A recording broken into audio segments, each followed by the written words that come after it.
Cette leçon abordera les sujets suivants: le circuit d'air conditionné, les éléments communs aux deux boucles froides, les autres éléments de la boucle froide, les éléments spécifiques. Voyons maintenant l'implantation du circuit d'air conditionné dans un véhicule. Le fluide réfrigérant R134A est utilisé aujourd'hui dans tous les véhicules pour assurer la production de froid. Le fluide R134A remplace le fluide R12 depuis 1993 pour des raisons de protection de l'environnement. Le R134A est un hydrofluorocarbone inodore, incolore et ininflammable. Il ne faut jamais mélanger le R12 et le R134A. L'adaptation d'un véhicule du R12 au R134A n'est possible que si l'on adapte le circuit frigorigène. Il existe deux types de boucles froides pour réaliser la fonction air conditionné chez Renault. Quel que soit le type de boucle froide, la compression est assurée par le compresseur, la condensation se produit dans le condenseur, la détente est assurée par un détendeur thermostatique ou un orifice calibré, l'évaporation se produit dans l'évaporateur, et finalement, la filtration et la réserve de fluide sont assurées par la bouteille déshydratante ou l'accumulateur. Sur le premier type de boucle froide, un orifice calibré est situé entre les emplacements suivants: la sortie du condenseur et l'entrée de l'évaporateur. L'accumulateur est monté sur le circuit basse pression entre les emplacements suivants: la sortie de l'évaporateur et l'entrée du compresseur. Le deuxième type de boucle froide diffère du précédent en deux points. Le détendeur est de type thermostatique et contrôle la détente en fonction de l'évaporation. La bouteille déshydratante est montée en série sur le circuit haute pression entre le condenseur et le détendeur thermostatique. Voyons maintenant les différentes températures des canalisations entre les éléments. Le contrôle des températures des canalisations est utilisé pour faire un premier diagnostic du fonctionnement du circuit. La méthode du toucher permet au technicien de faire un premier diagnostic du fonctionnement du circuit. La méthode du toucher consiste à placer les mains en amont et en aval de chaque élément pour quantifier l'écart de température entre l'entrée et la sortie. Le technicien doit comparer les sensations qu'il perçoit par rapport aux températures normales de fonctionnement. Le technicien vérifiera par exemple que la température en entrée du compresseur est froide et que la température en sortie est très chaude.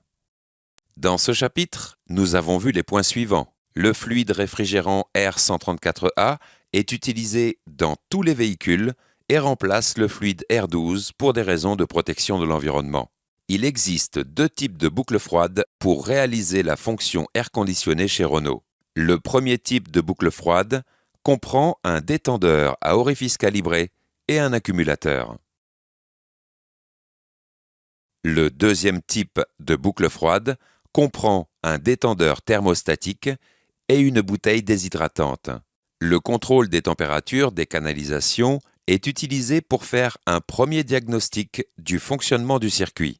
La méthode du toucher consiste à placer les mains en amont et en aval de chaque élément pour quantifier l'écart de température entre l'entrée et la sortie.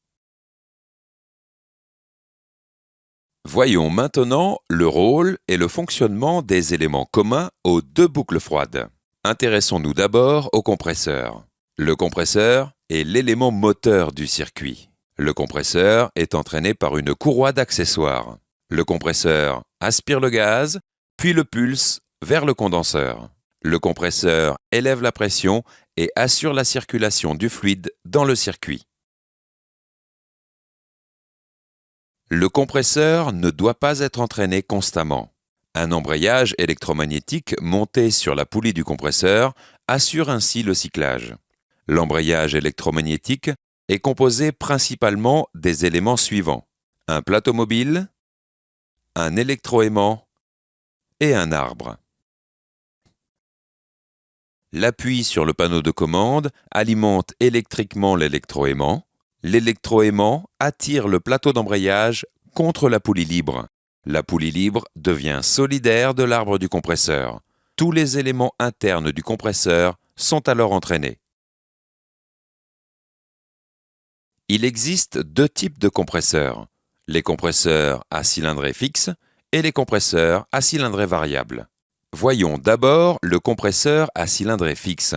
Le compresseur à cylindrée fixe comprime un volume constant de gaz à chaque rotation.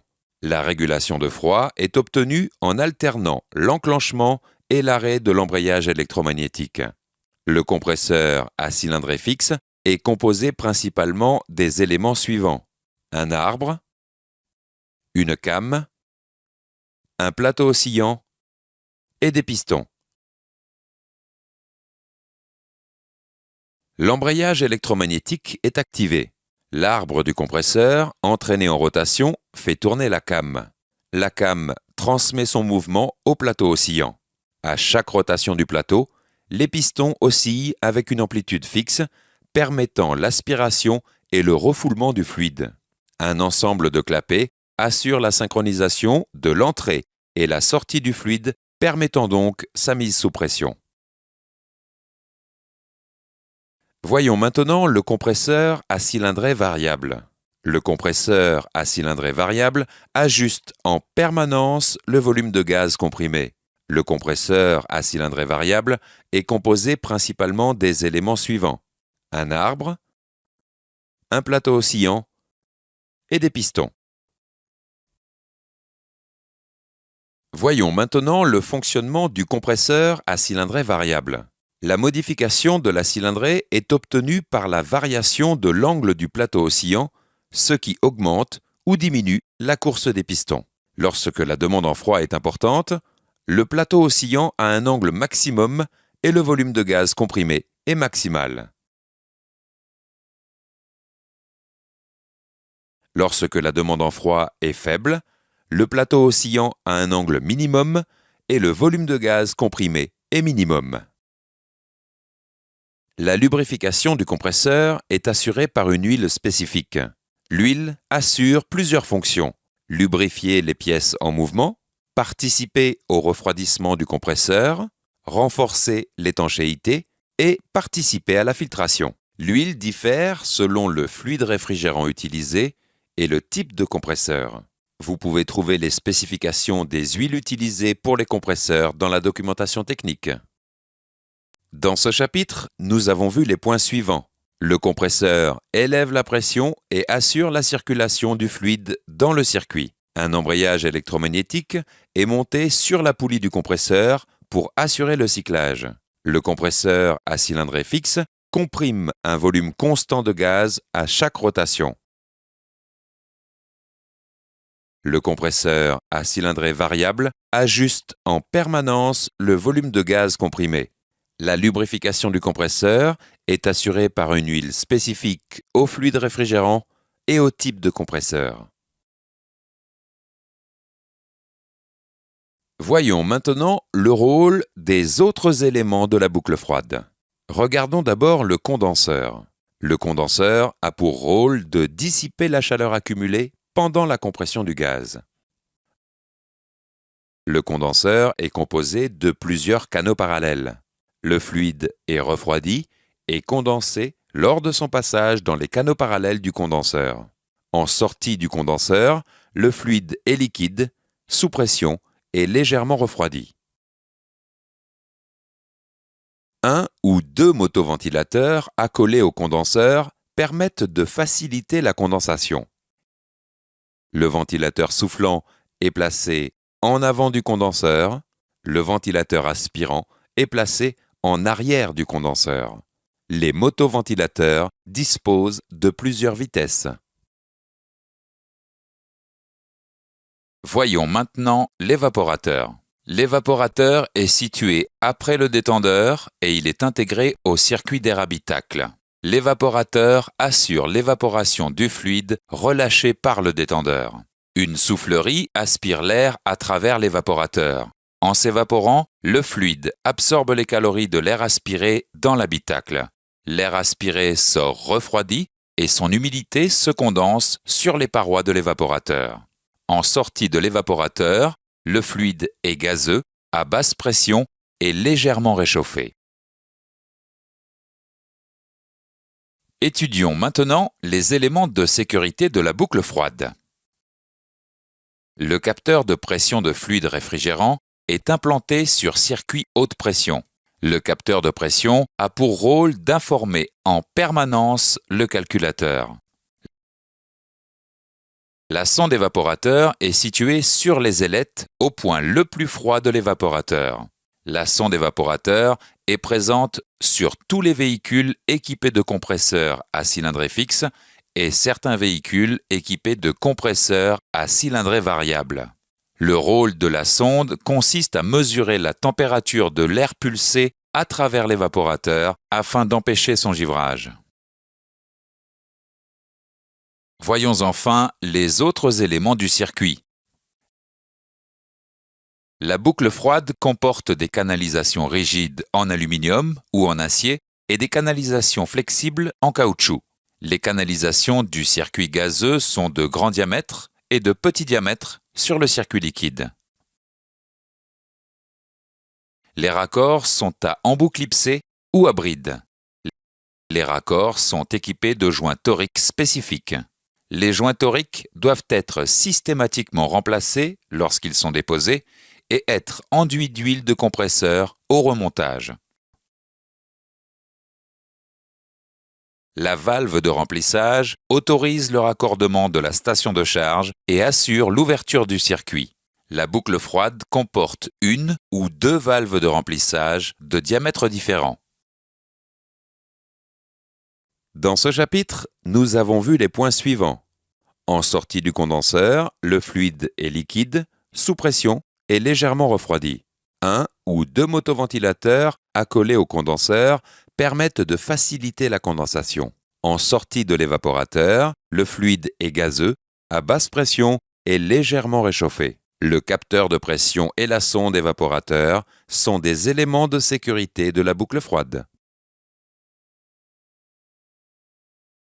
Les canalisations relient les différents composants et facilitent le transfert du fluide. Les raccords garantissent l'étanchéité et permettent au circuit de résister à la pression.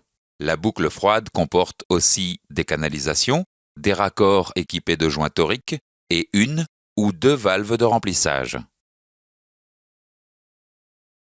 Étudions maintenant les éléments spécifiques à chaque boucle froide. Voyons d'abord le premier type de boucle froide composé d'un orifice calibré et d'un accumulateur. L'orifice calibré comporte un filtre d'entrée, un filtre de sortie et un tube calibré. Le fluide réfrigérant traverse le filtre d'entrée, se vaporise partiellement dans le tube calibré et ressort par le filtre de sortie. En sortie de l'orifice calibré, le fluide est gazeux, à basse pression et très froid. L'accumulateur est situé en amont du compresseur sur le circuit basse pression. Le fluide en entrée de l'accumulateur est composé d'huile et d'un mélange liquide-gaz réfrigérant. Par gravité, les liquides se séparent du gaz. L'huile et le réfrigérant sont injectés dans le circuit par un conduit spécifique. L'accumulateur filtre aussi les impuretés, déshydrate le fluide et sert de réservoir tampon. Voyons maintenant le deuxième type de boucle froide composé d'un détendeur thermostatique et d'une bouteille déshydratante. Le détendeur thermostatique est traversé à la fois par le circuit d'entrée et le circuit de sortie de l'évaporateur. Le détendeur thermostatique ajuste en permanence la quantité de fluide détendu en fonction de la température en sortie de l'évaporateur. Lorsque la température en sortie de l'évaporateur est élevée, le fluide contenu dans la capsule thermostatique se dilate. La bille ouvre ainsi complètement le circuit d'entrée dans l'évaporateur. La détente du fluide augmente. La température en sortie de l'évaporateur baisse. Lorsque la température en sortie de l'évaporateur est basse, le fluide contenu dans la capsule thermostatique se contracte.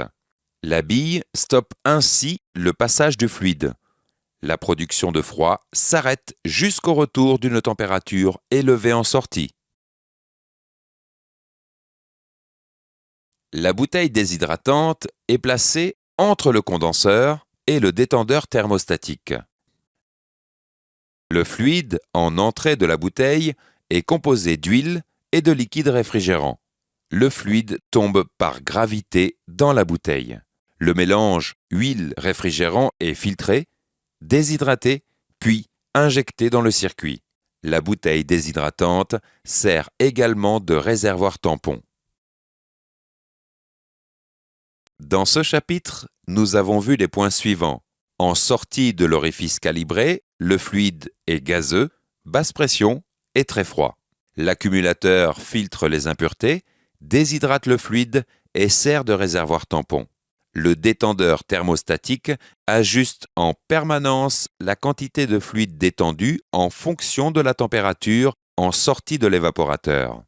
La bouteille déshydratante filtre, déshydrate et sert de réservoir tampon pour le fluide réfrigérant.